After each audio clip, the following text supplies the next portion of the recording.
Ah, ça.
Bien. Alors, bonsoir à tout le monde. Bonsoir à tous ceux qui se connectent maintenant. Merci d'être là. Aujourd'hui, nous allons parler du meeting qui se prépare. Le meeting qui aura lieu le 31 mai. C'est de ce meeting que nous allons parler aujourd'hui. Donc, je demande à tous les camarades de partager ce direct. Voilà, partager ce direct et puis bon, on va se parler. Mais avant de commencer, je voudrais clarifier quelque chose.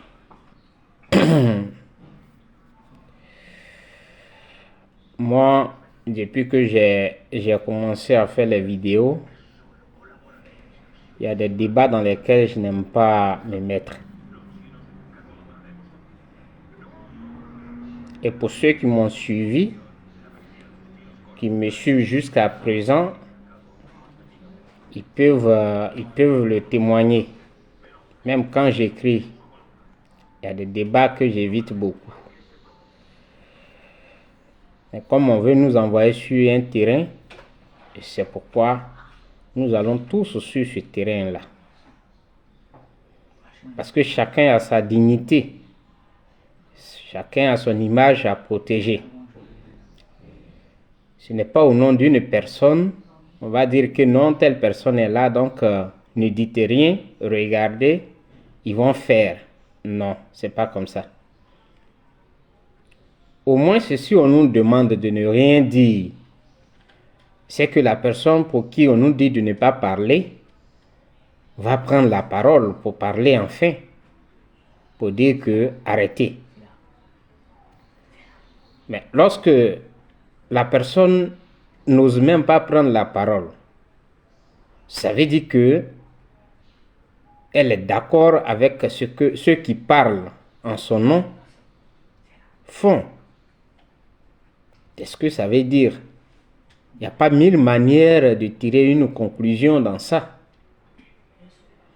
Alors, puisque chacun a sa dignité, nous, on va se défendre. Et puis, ce qui va arriver après là, si on nous appelle tous au tribunal, chacun va s'expliquer. Donc, c'est ce que j'avais voulu dire. Aussi pour les hypocrites.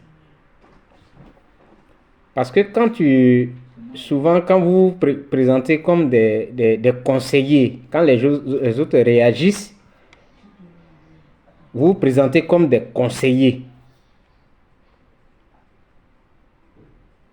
Alors que, au départ, vous saviez ce qui s'est passé. On vous voit même sous des posts, des vidéos que vous acclamez, vous applaudissez. Quand on parle des autres, vous êtes content. Mais quand nous, on réagit, vous devenez des conseillers. Moi, j'appelle ça de l'hypocrisie. Parce qu'en réalité, pour celui qui aime la paix, il y a une démarche à mener. C'est-à-dire, dès que les autres commencent à attaquer, on leur dit d'arrêter. Mais quand on n'a pas le courage, et souvent même, on va pour les soutenir dans ce qu'ils font, et après, on vient faire une leçon de morale à ceux qui réagissent, on appelle ça l'hypocrisie aussi. Il n'y a pas deux façons de définir ça. On appelle ça l'hypocrisie. Voilà, parce que tu te joues les bons, alors qu'en réalité, tu n'es pas bien. Donc, c'est cette clarification que je voudrais faire. Mais nous allons parler de la Côte d'Ivoire aujourd'hui, pas d'une personne. Notre objectif, l'objectif de tous les Ivoiriens aujourd'hui, d'abord, il faut dire que à l'approche des élections, les Ivoiriens ont peur.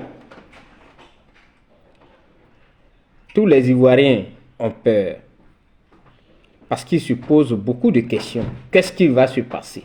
C'est la question qui est là. Mais l'Ivoirien lambda ne peut pas se poser une telle question s'il ne voit pas un danger. Mais qui sont ceux-là qui créent les dangers le plus souvent? C'est là aussi la question qu'il faut se poser. Ceux qui créent les dangers, ce sont les dirigeants. Ce sont les responsables politiques. Parce que les décisions qu'ils prennent, quand ces décisions sont de mauvaises décisions, merci Maman Natou. Quand ces décisions sont de mauvaises décisions, elles ont des répercussions.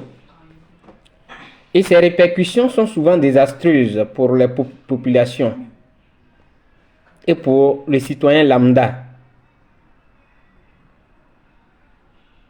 C'est-à-dire pour un groupe de personnes qui décident, c'est des milliers de personnes qui payent les conséquences. Voilà le danger des décisions politiques. Et en Côte d'Ivoire, on n'arrive pas à faire le bilan de notre passé. Mais on s'enferme dans notre ego. On se dit que c'est moi qui décide. Moi, je ne peux pas accepter que l'autre me fasse une proposition. C'est moi qui suis au pouvoir. C'est notre ego qui parle. Donc, du coup, lorsqu'il y a des élections, les Ivoiriens ont peur. Juste pour un groupe de personnes qui décident. Et nous, on ne sait pas faire de bilan. Ceux qui sont attaqués, c'est ceux qui disent que, tiens,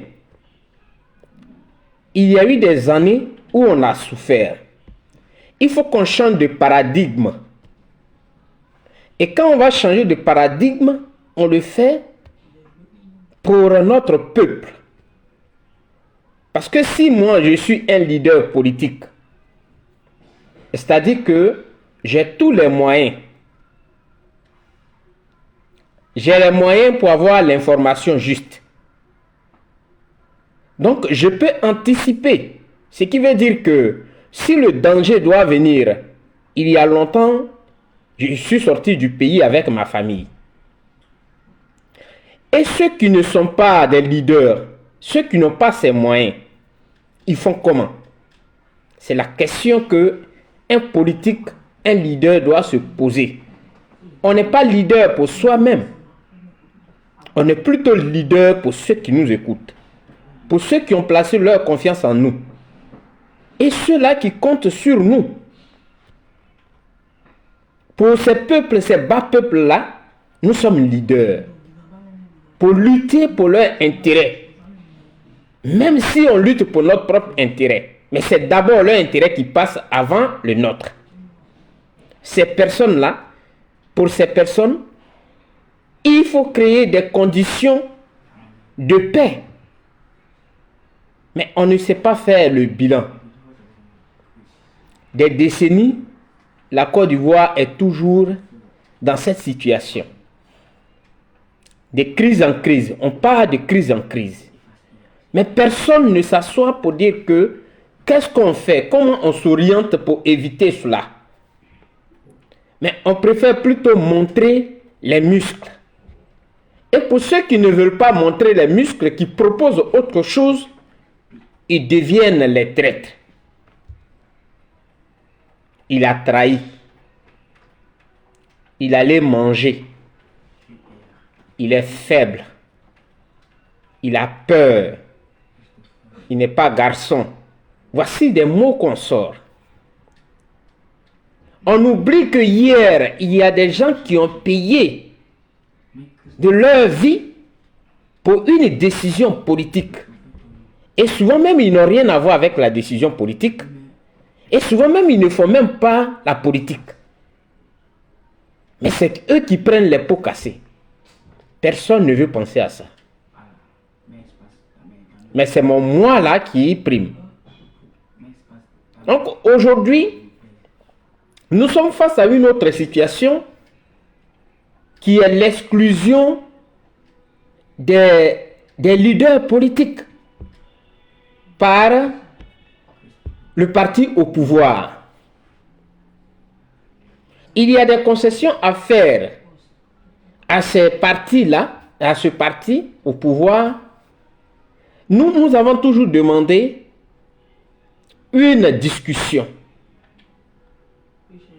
Mieux vaut discuter, mieux vaut prendre le temps pour discuter que vers la fin, nous allons utiliser les muscles.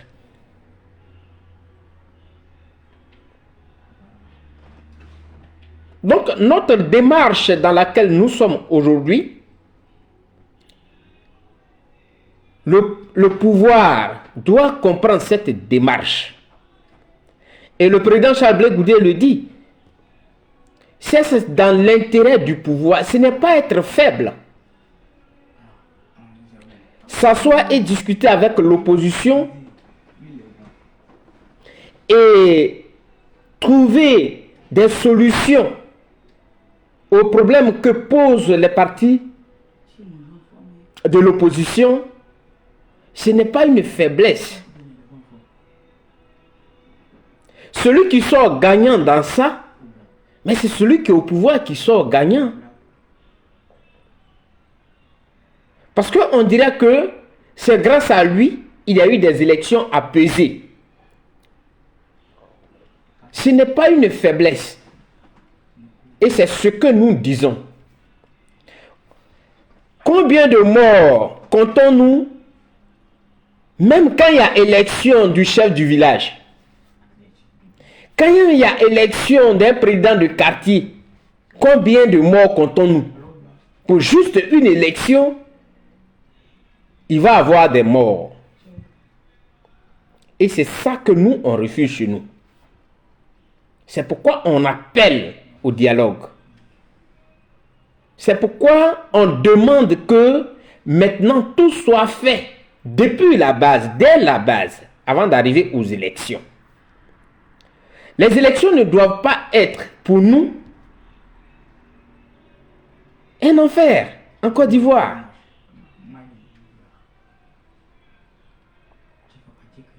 Donc c'est dans l'intérêt du pouvoir d'accepter le dialogue avec les partis de l'opposition. Monsieur Ouattara et le RDR, avant d'être RADP, on dit que le RDR dit que Ouattara a été exclu. Monsieur Ouattara a été exclu. Et pour cette exclusion, il y a eu des gens qui ont soulevé des armes. Certains ont dit qu'on les empêche de porter des boubous. Donc, lorsqu'on a décrié hier une exclusion, c'est pas cette exclusion-là qu'on va pratiquer. Parce qu'on connaît les conséquences, ce que cela a eu comme conséquence.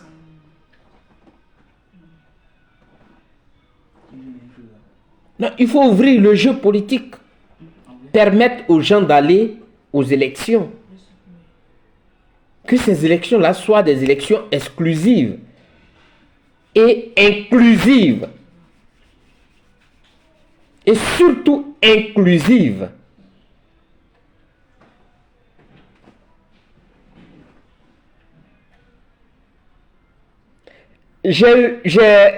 Dans les débuts, j'interpellais le pouvoir Ouattara. Je disais qu'on peut être le Rwandais, donne-moi son nom. On peut être ce Rwandais, c'est-à-dire prendre le pouvoir par des armes, venir par une rébellion. Mais après, on sort grand. Quand on a compris que on est maintenant au pouvoir et qu'il faut permettre que le peuple, d'abord le peuple pour lequel on dit avoir lutté, soit heureux. Qu'il y ait la quiétude, que ce peuple se sente en sécurité. Parce que ce n'est pas parce que j'ai les armes, moi qui avais les armes, pour comment on appelle, troubler la quiétude du peuple, j'ai les armes que je vais penser qu'il y a la sécurité. Je vais dire que non, ils sont en sécurité. Mais c'est normal s'ils sont en sécurité parce que hier, c'est toi qui avais les armes. C'est toi qui troublais leur sécurité. Maintenant, on t'a donné les clés des armes, on dit c'est toi qui es le chef, il faut garder les armes. C'est normal qu'il y ait une sorte d'accalmie parce que ce que tu voulais, on t'a donné. Mais maintenant que tu es là, il faut leur garantir une vraie sécurité en ouvrant tout simplement le jeu politique, en appliquant les règles de démocratie et de droit.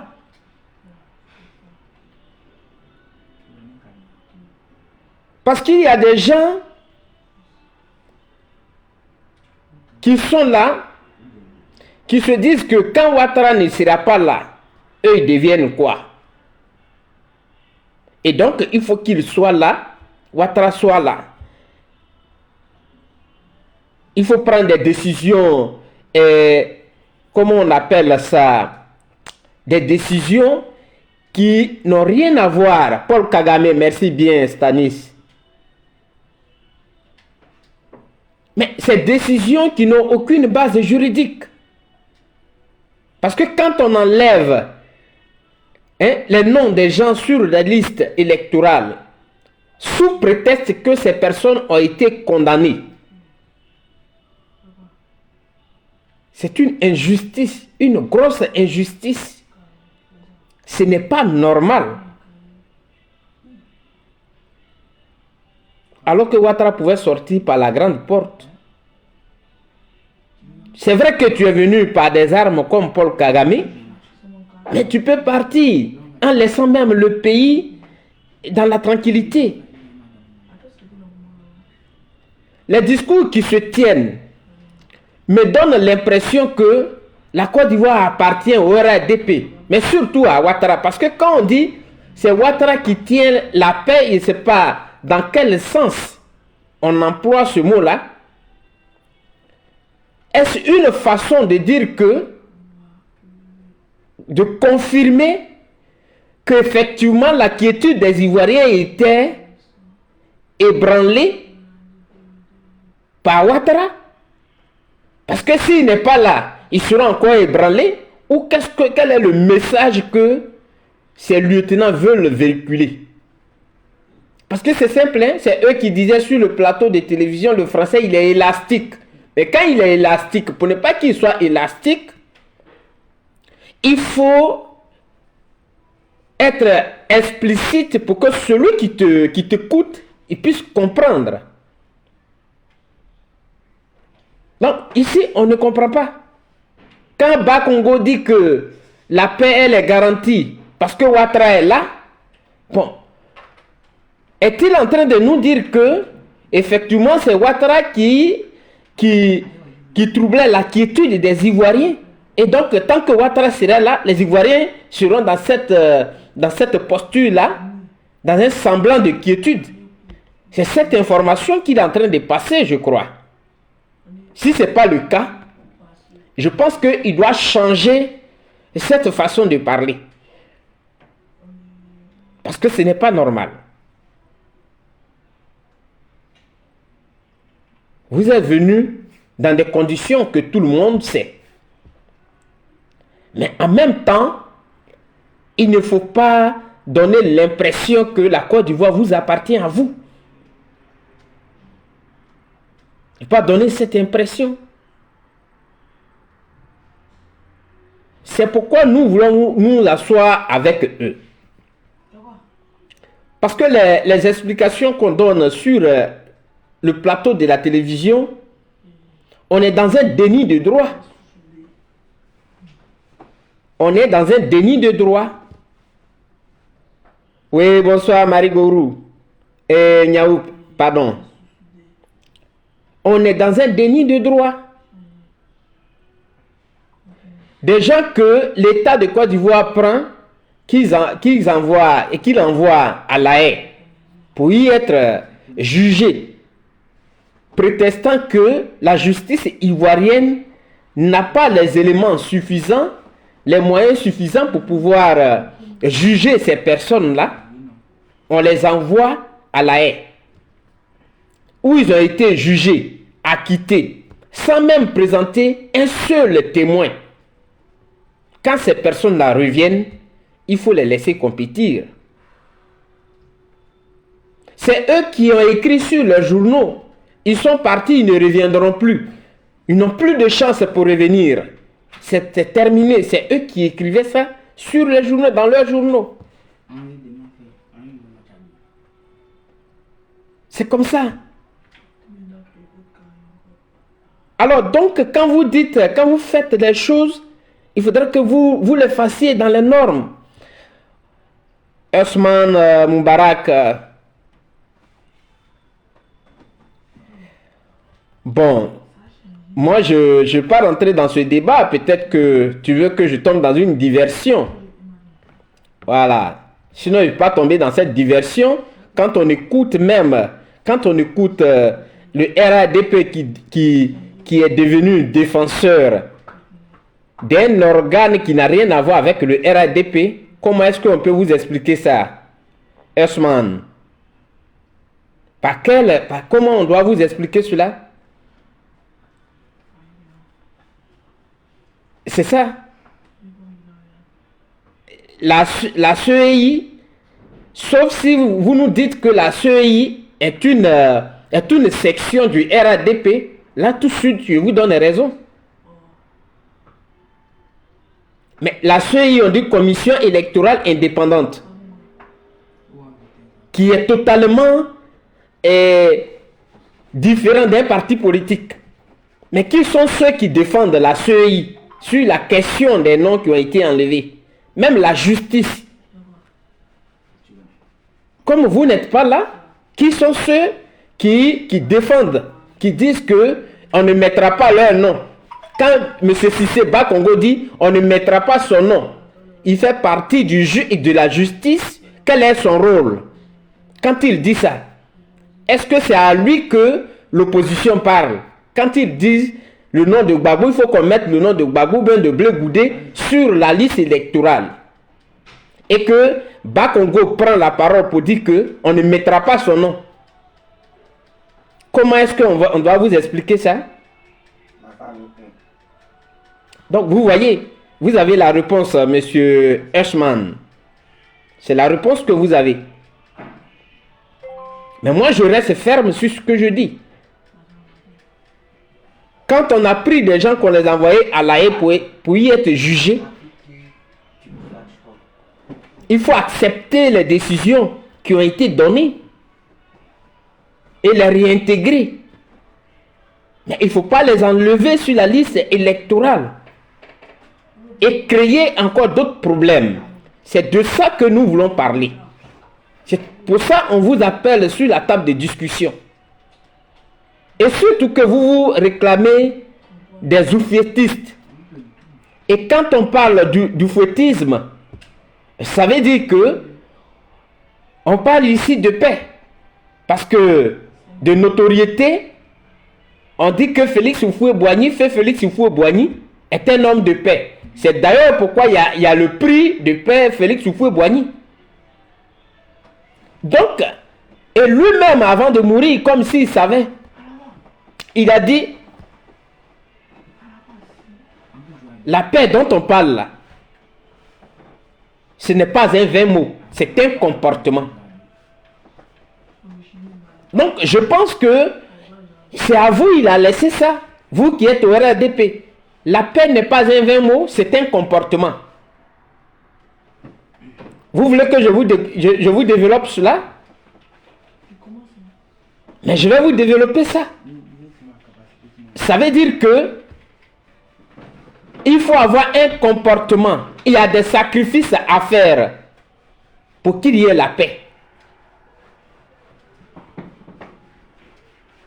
Et dans ces sacrifices-là, avant d'arriver même au sacrifice, il y a le respect de la loi. Ça, ce n'est pas un sacrifice. Ça, il y a d'abord le respect de la loi. Mais quand on sait que on a passé maintenant le niveau de la loi, il faut parler maintenant de sacrifice. C'est pourquoi la paix n'est pas un vain mot. Vous n'avez pas compris Félix Houphouët-Boigny. Et vous vous réclamez de Félix Houphouët-Boigny. Sauf si c'est une arnaque. Et donc nous vous appelons sur la table de discussion. Nous vous appelons sur la table de discussion pour qu'on puisse se parler. Et vous puissiez démontrer réellement que voilà ce qu'on veut. On parle de la Côte d'Ivoire et nous avons vécu des situations qui ne nous permettent pas, qui font qu'aujourd'hui, les gens ont peur quand on parle comment on appelle, des élections. Autour de nous, il y a eu des élections. Tout près au Ghana, il y a eu des élections. Mais ils ont donné un bel exemple. On doit se servir de cet exemple-là. Ils ont donné un bel exemple. Ils ont fait les élections dans le calme.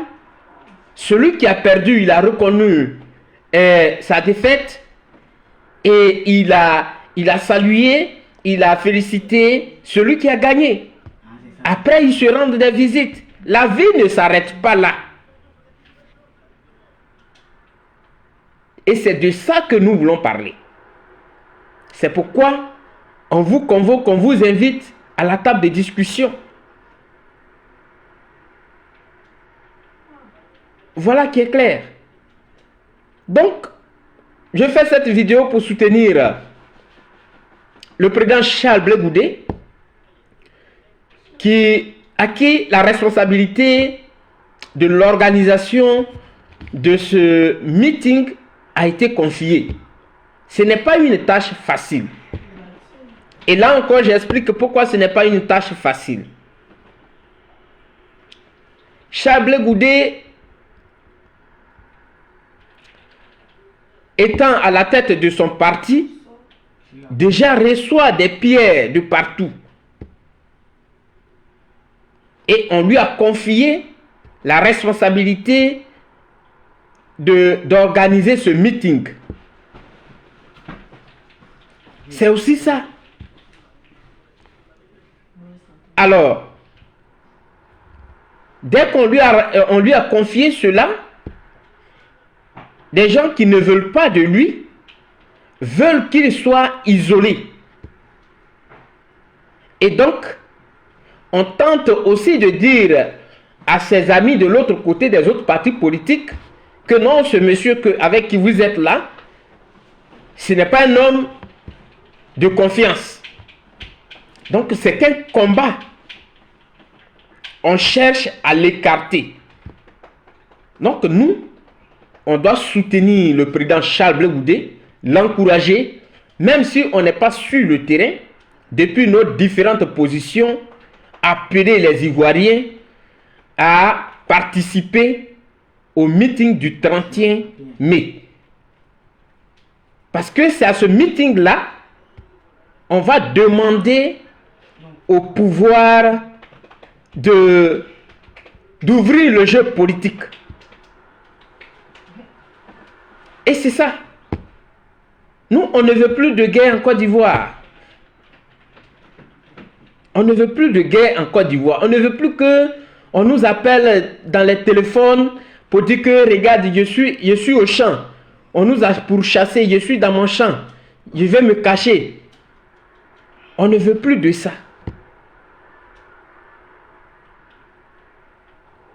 C'est pourquoi je fais ce direct pour lancer cet appel. Le 31 mai, il faut que les Ivoiriens se mobilisent pour aller au lieu du meeting. Parce que, en réalité, c'est une question de montrer aussi qu'on a le poids. C'est aussi ça, c'est simple. Nous devons aussi montrer de notre côté que on a le poids, on fait le poids. Et que le RADP, on doit mettre le RADP en minorité. C'est un exercice. C'est pourquoi j'invite tous les Ivoiriens, de tous les bords politiques. Nous devons nous mobiliser. Et vous devez vous mobiliser, vous qui êtes en Côte d'Ivoire, pour participer à ce meeting. Parce que la politique, le fait de dire que je suis fatigué de tel homme politique par rapport à ce qu'il fait, c'est pas en étant à la maison, en restant à la maison. Et le rassemblement, il sera pacifique. Il sera pacifique. C'est pourquoi nous sommes en train de prendre tout ce qui est mesure pour ne même pas qu'il y ait un débordement. Parce que nous sommes civilisés. Nous savons qu'on ne peut pas détruire notre pays. Nous sommes civilisés. Quand on n'est pas d'accord, c'est avec la parole qu'on peut s'exprimer. Et c'est ce que nous voulons faire. On n'est pas d'accord, on n'est pas content. Et donc, nous allons extérioriser ce que nous avons. Pour dire que voilà ce qui ne nous plaît pas. C'est tout. Donc, il y aura... vraiment, le meeting va se passer dans des conditions de tranquillité, de paix. C'est ce que vous devez savoir. Donc, on vous invite à participer. Chaque jour, il nous est reporté que le prix des aliments augmente. La vie est devenue chère. Mais si la vie devient chère, ce que nous devons faire pour que on puisse avoir maintenant des conditions minimales ou maximales de vie normale, c'est ce que nous devons faire. Soutenir nos leaders.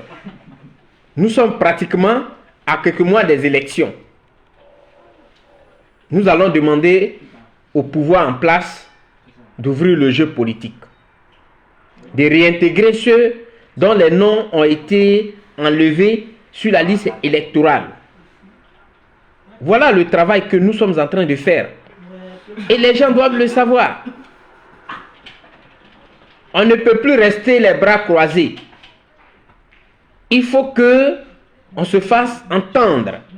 Et le 31, on doit se faire entendre. Moi, je mets le RADP au défi. Ils disent qu'ils sont la force politique national. Alors, pour le confirmer, il faut qu'ils ouvrent le jeu politique en réintégrant toutes ces personnes qu'ils ont injustement écartées. On va aller aux élections et les urnes nous diront clairement que si le RADP est une force politique nationale, et sans tricher. C'est le défi que moi je lance. Aujourd'hui, on ne va pas polémiquer. On va polémiquer après avec les autres. Mais moi, j'invite tout le monde à participer à ce meeting. On doit participer à ce meeting. Donc, multipliez les postes, vous qui n'êtes pas en Côte d'Ivoire, les amis qui ne sont pas en Côte d'Ivoire, multipliez les postes pour que le 31 soit une réussite. Pour que le RADP comprenne réellement que les Ivoiriens les ont vomis. C'est ça qui est la vérité. Parce que quand vous voyez le poids des dettes, quand on prend réellement, effectivement, quand on prend les dettes, c'est pour développer un pays. Mais le développement ne peut pas se concentrer sur Abidjan. Mettre du vernis à Abidjan, ça ne peut pas se concentrer sur Abidjan, mettre quelques ponts à Abidjan.